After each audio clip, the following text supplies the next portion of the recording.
Welcome to Dementia Unpacked. I am Ofentse, your host, where we turn whispers about dementia into conversations. I am not a medical expert.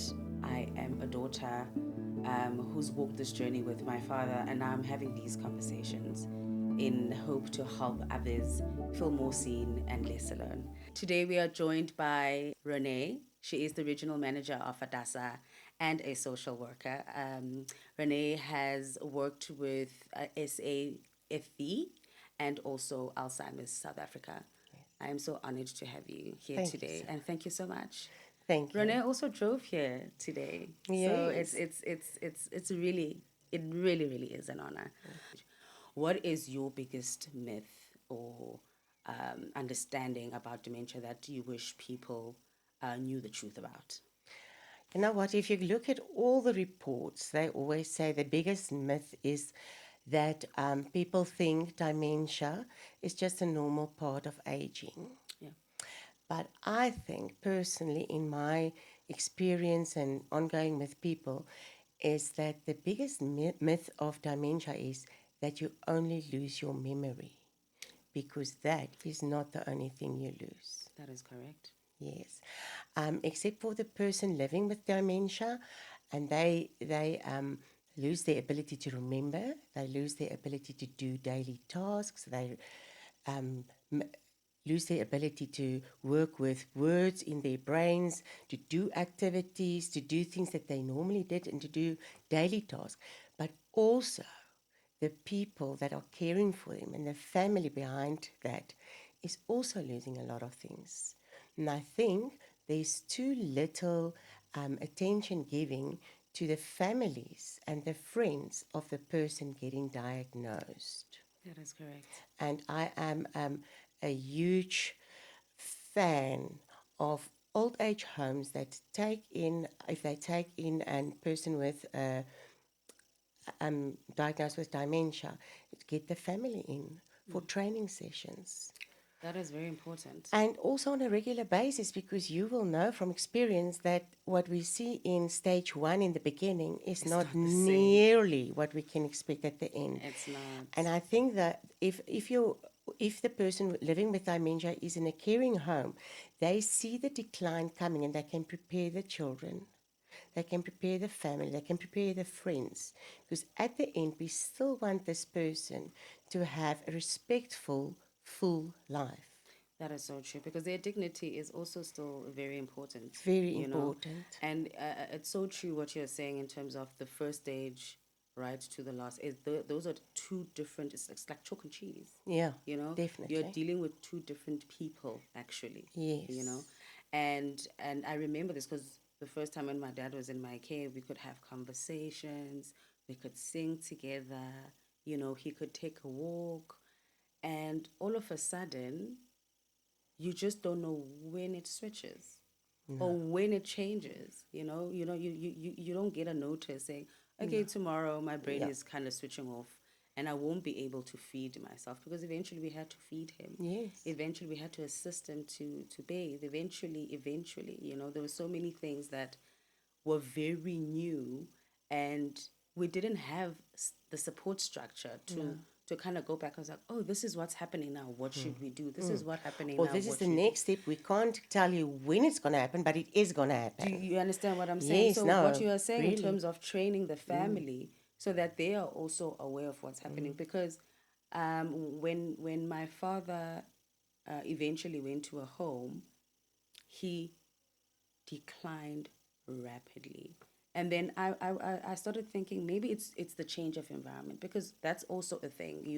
You've got this mental illness. You've been waking up with these people every day. All of a sudden, it's you and random strangers, and they telling you need to get up and take off your clothes because you need to go bath, or now you need to eat. And it's like, wait, why are you?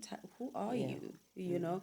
So just it's such a sensitive illness, and I battle between illness and disease when I'm communicating Yeah, about because it dementia. feels like an It illness. feels like And an if you say it's a illness. disease, it feels like something that can be passed Yes, on. it feels contagious, Yeah, yeah, that is, yeah, So it's it difficult. is difficult. So I'll just call it an illness for now.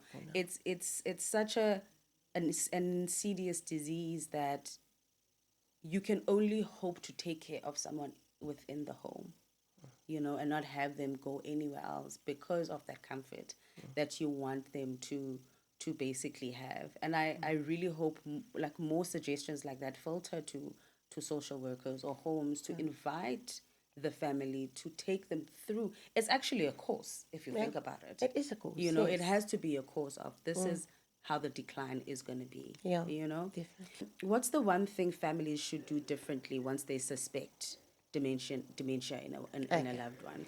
I think the moment dementia is diagnosed, everything changes. So, in the world's Alzheimer's report of last year, they say that people are afraid to being tested for dementia because then everything's going to change. It's anyway going to get It's going to changed. change So, anyway. as soon as you suspect some of the 10, there's 10 signs that we're normally looking out for, they more or less tick all the boxes, then get a diagnosis. And when you get the diagnosis, I think the first thing is mostly it's in the beginning of the disease, so you can still sit with that family member and then to have a family meeting to discuss the future. Because the main problem here at the end, and I don't know if you guys experience it, is the children starting to fight. Are we going to send dad or are we not going to send dad? Who's going to care for him? Are we going to take him out or are we not going to take him out? Are we going to tube feed him or are we not? Are we going to get a personal carer or are we going to make turns to go and bath him? So those things Yes. is very important to discuss while that person is still be able to put give positive input because it's still a person. But sometimes when it's getting later diagnosed, the children and family must sit together and remember. The main thing is to remember who that person is, not to make a plan that's working for us. Our problem is we want the dementia person to come into our world. You will have huge struggles, aggression, and terrible fights with each other. But the moment you go into their world, Yes. then it is a calmer setting.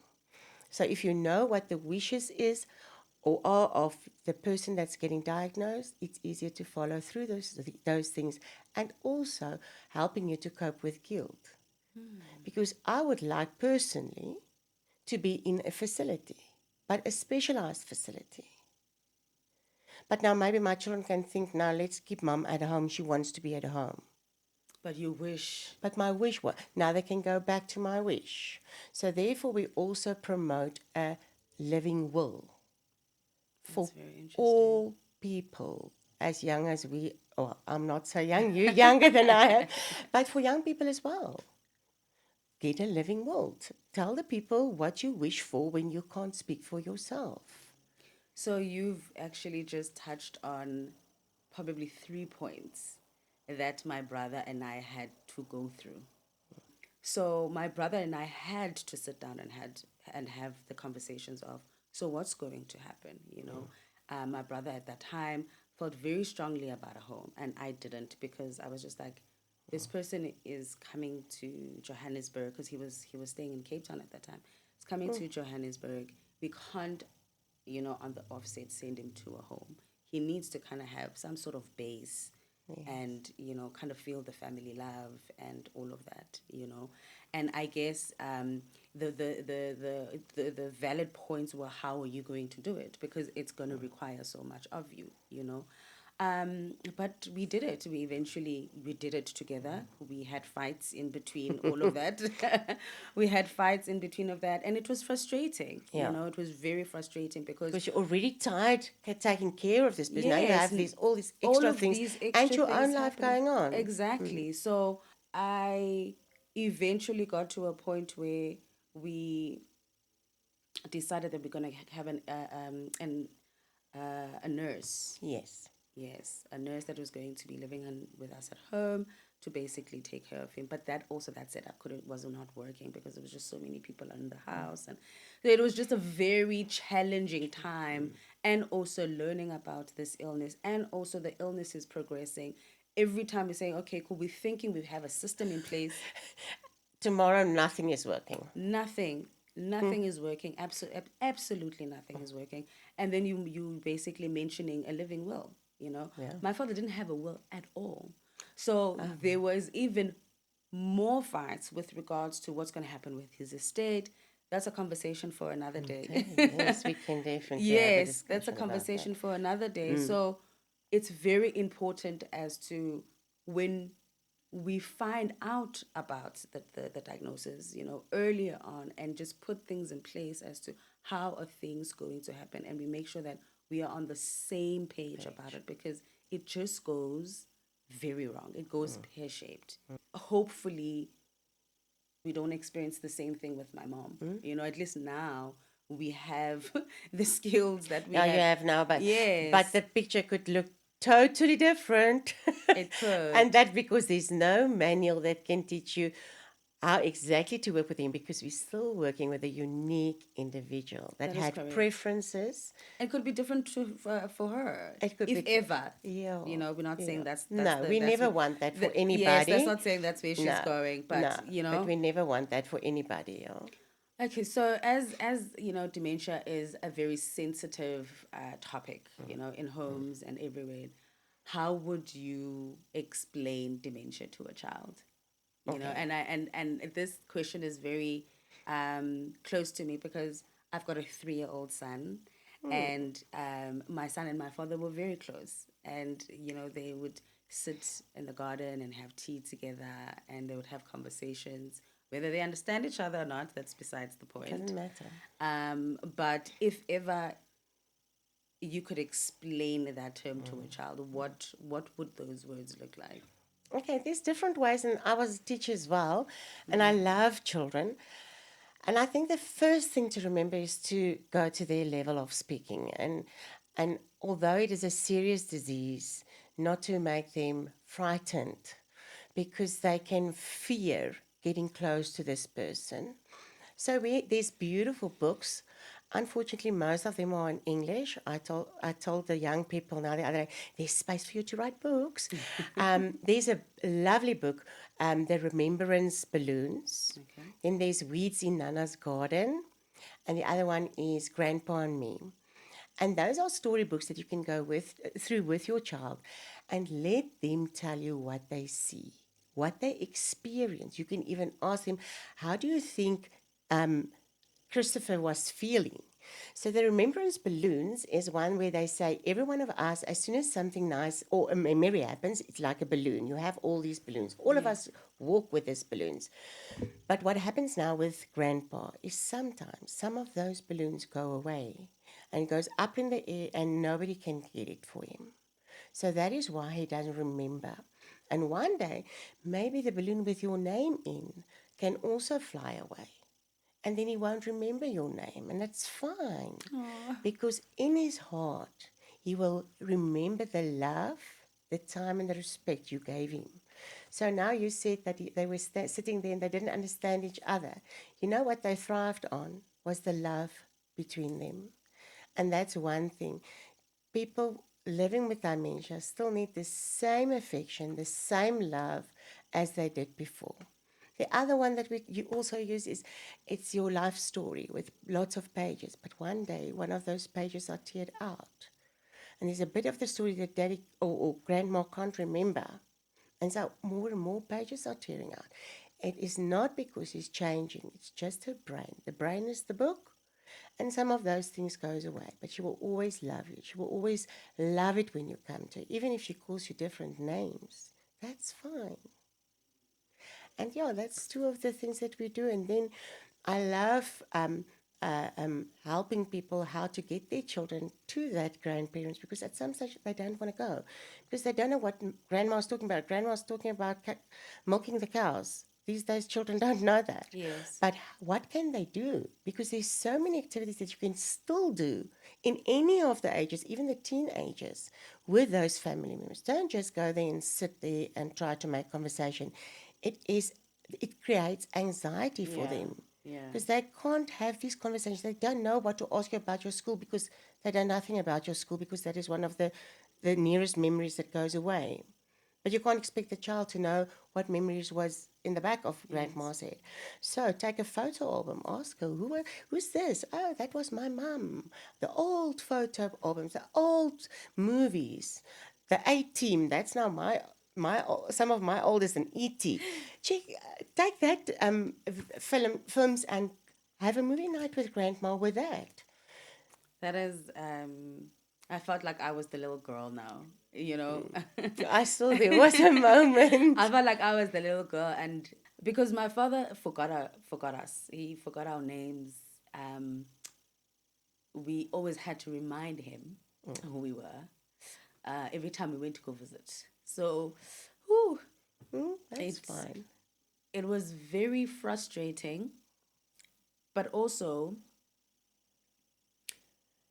we had to understand that that's where he is, you know, and it's only becoming apparent now, actually, because we didn't know then that's what it was. So we're going to be like, why? And I think also because my dad would call us, and because we are here and he's there, he would call us and say, come see me.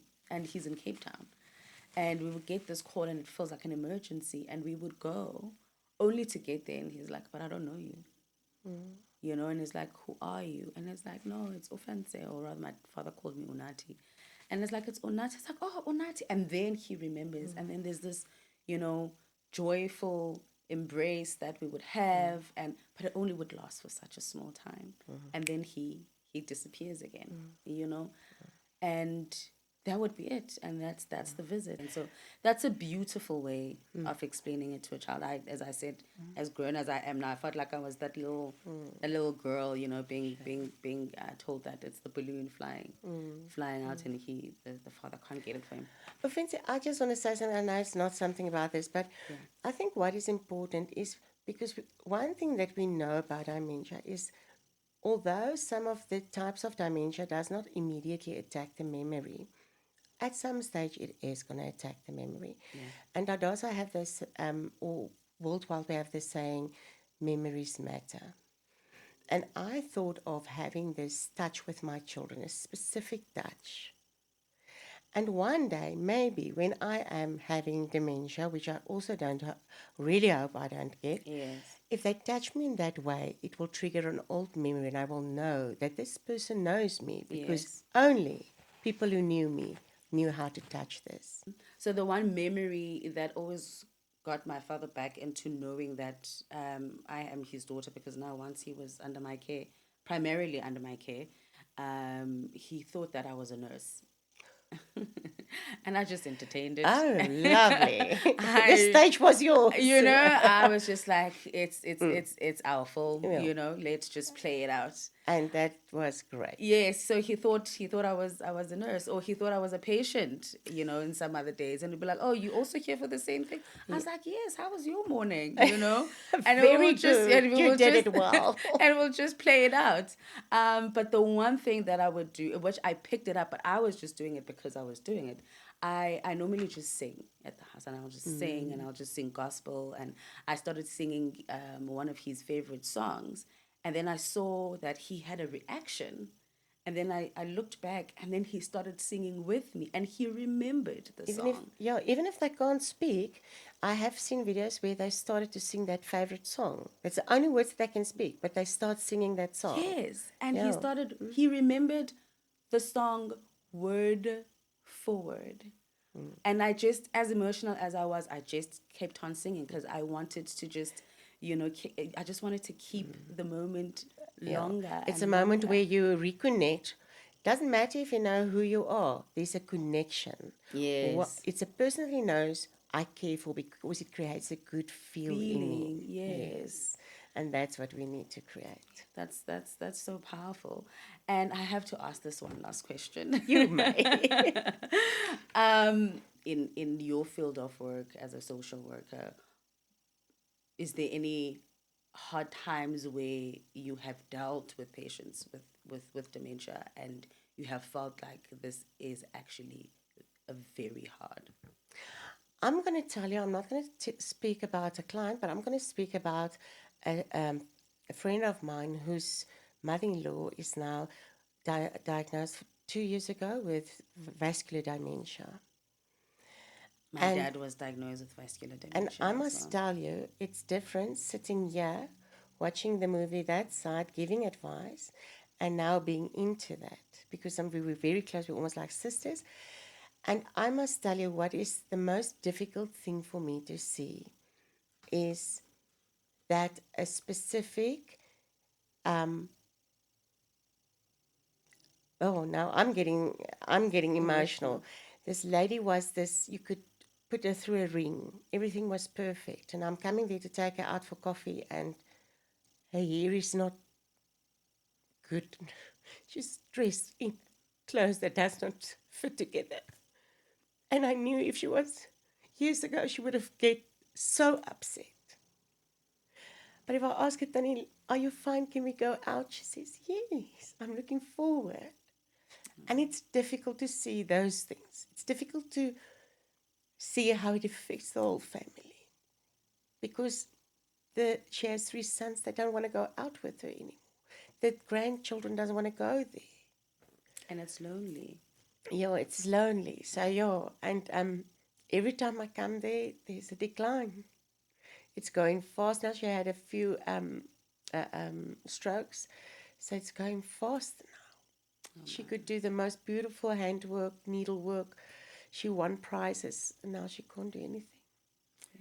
So yeah, dealing with it yourself is much more difficult. Yes. But I think after that person passed away, it's very, very important to go through the whole grief process. Yeah, And be patient with yourself. Grief doesn't have a timeline. that is correct. And there's going to be days that's going to be better and days that's going to be worse. And for grief, I always say, keep a book. Write it. Because the grief is not only the bad things, it's also the joyful things that you remember. I remembered that day when I was a little girl, but I also enjoyed being the nurse or being the patient. Yes. Sometimes me and her have a whole creche there at the facility. How many children do you have here today? I didn't count them, Danny. So yeah, to go through a grief journal, and I think those grief journals could be so valuable for other families to have. Yes, I think this is my grief journal. Well, Renee, thank you so much for coming into my lounge Lovely being here with you. and gracing me with your presence and your knowledge and your experience. It's such an honor, truly, and I know that we'll continue having these conversations. Being an advocate now is the most important thing. Yes. And getting experience from those who went through it. Yes. And guidance is much more important than any book knowledge. Yes. Thank you for sharing your heart with us as well. Thank you so much. If this episode resonated with you or you know someone that it might help, please do like, share, and subscribe. And thank you so much. Thank you.